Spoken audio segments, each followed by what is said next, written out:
तीर्थ का मतलब समझेंगे और जो लोग तीर्थ करते हैं उनको क्या फल मिलता है। जहाँ पहले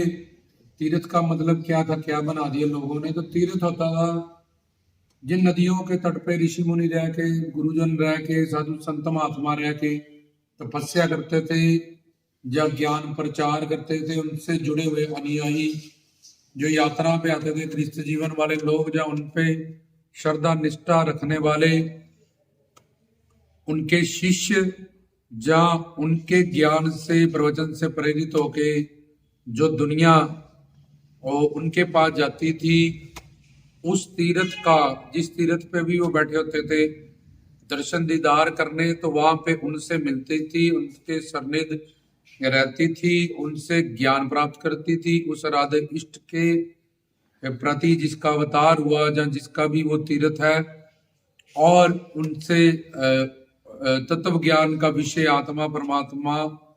और माया, ये तीन विषय सुन के ग्रहण करके फिर अपने मानव जीवन में, जीवन में उसको इम्प्लीमेंट करती थी, ताकि हमारा मानव चोला सफल हो जाए, हमारा तीर्थ सफल हो जाए। तो तीर्थ तट को कहते हैं, वो तट जहाँ पे गुरुओं, पीरों, संतों, फकीरों ने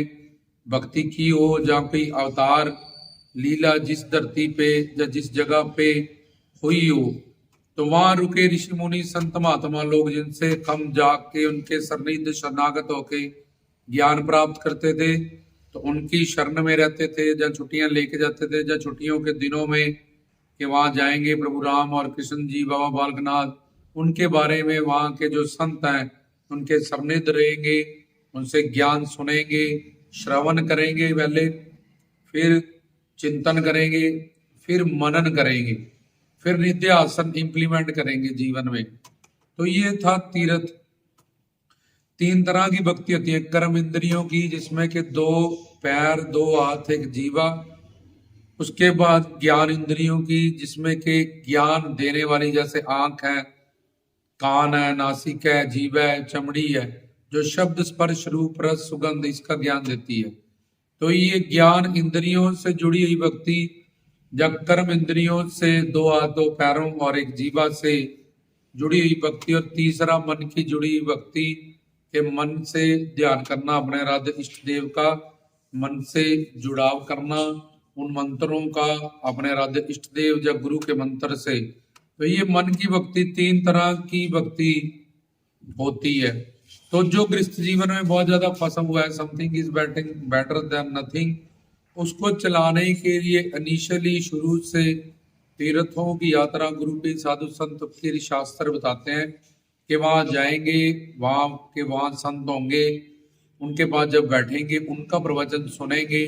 तो ऑटोमेटिकली मनुष्य जीवन किसके लिए मिला है, और संसार से जो हम इतना ज्यादा मोह से, घर परिवार, रिश्तेदारी से, धन दौलत से अटैच हैं, जब ये वहां जाके ज्ञान सुनेंगे, उनके सानिध्य रहेंगे, उनके औरे में रहेंगे,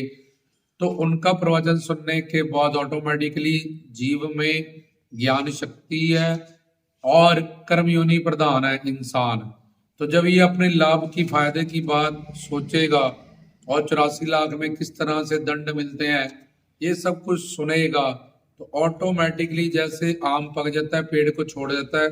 नारियल पक जाता है, खोपा गरीब नारियल को छोड़ देता है, जब मक्खन को गर्म करो, टप टप टप टप देसी घी बन जाता है, उसके बाद कोई आवाज उसमें नहीं आती। तो ऐसे ही जब उनके सानिध्य जाके, उस तीर्थ पे जाके, उस अवतार लीला के नाम गुण रूप लीला धाम से जुड़ा हुआ तीर्थ पे जाके कीर्तन करेगा,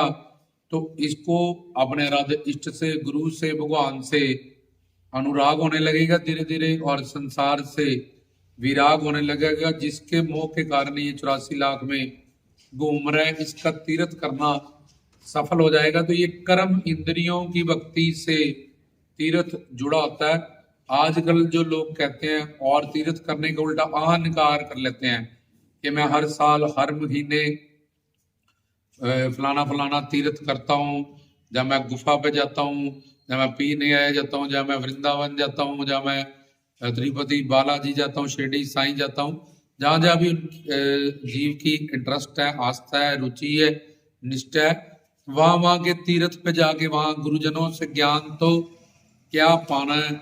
और मन का कि यहाँ पे ये अवतार हुआ था उस चीज को ओरिजिनली फील करना, वहां जाके भी निंदा चुगली बातें इधर उधर की संसारी करते रहना। जब मंदिर आया तो मंदिर आ गया, अब चुप कर जाओ, वैसा कुछ ना करो। नहीं तो राजस तामस सात्विक, इसी 3 गुण के अंतर व्यक्ति वस्तुओं से भी हम वही वार्तालाप करते हैं और उन्हीं की संगत करते हैं, और फिर इन्हीं 3 गुणों का काम करते हैं, जिससे तीर्थ करने का फायदा तो क्या होना था, उससे उल्टा एक तो अहंकार हो गया। जो पतित भाव था, दीन भाव था, वो भी जाता रहा, और एक अलग से अहंकार लेके और आगे वहां से, और तीर्थ करने के बाद भी काम क्रोध लोभ अहंकार वैसा का वैसा है,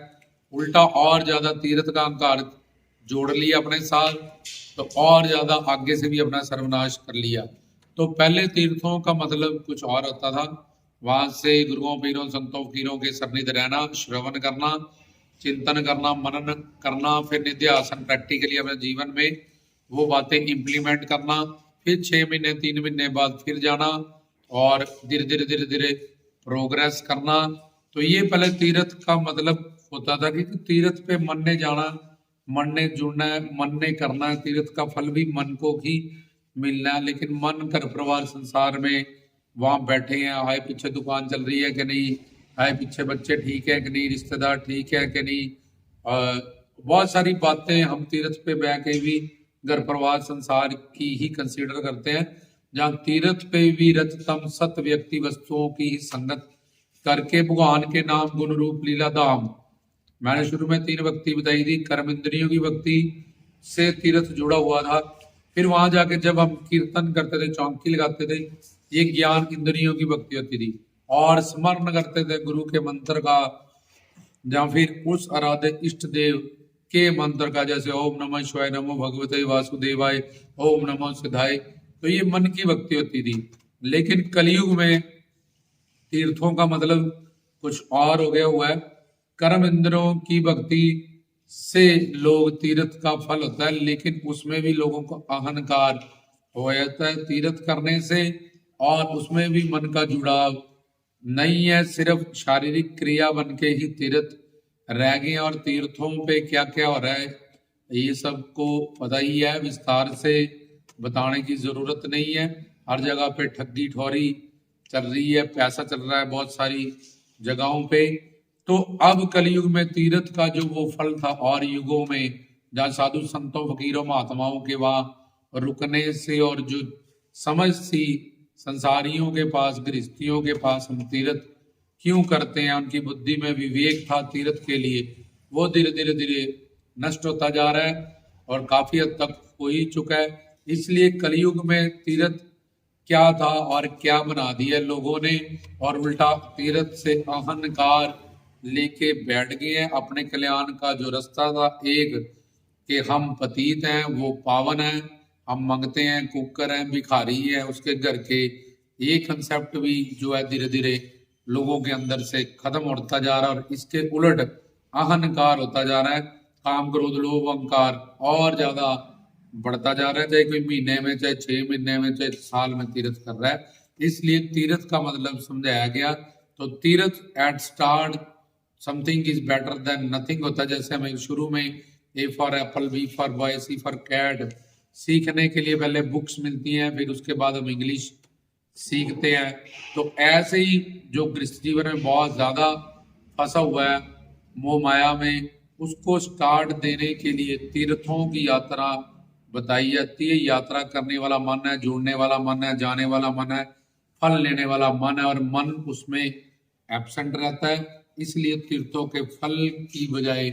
उल्टा लोगों को अहंकार हो जाता है। ऐसा ना करें, तीर्थ को समझे। वहां जो अगर पूर्ण सदगुरु हैं, वहां उनके सन्निध जाके रहना है, बैठना, ज्ञान प्राप्त करना है, उस तीर्थ आराध्य इष्ट देव के बारे में, अपने कल्याण के बारे में, तभी तीर्थ करना सफल है। रामदास की तरफ से जय बाबा जी।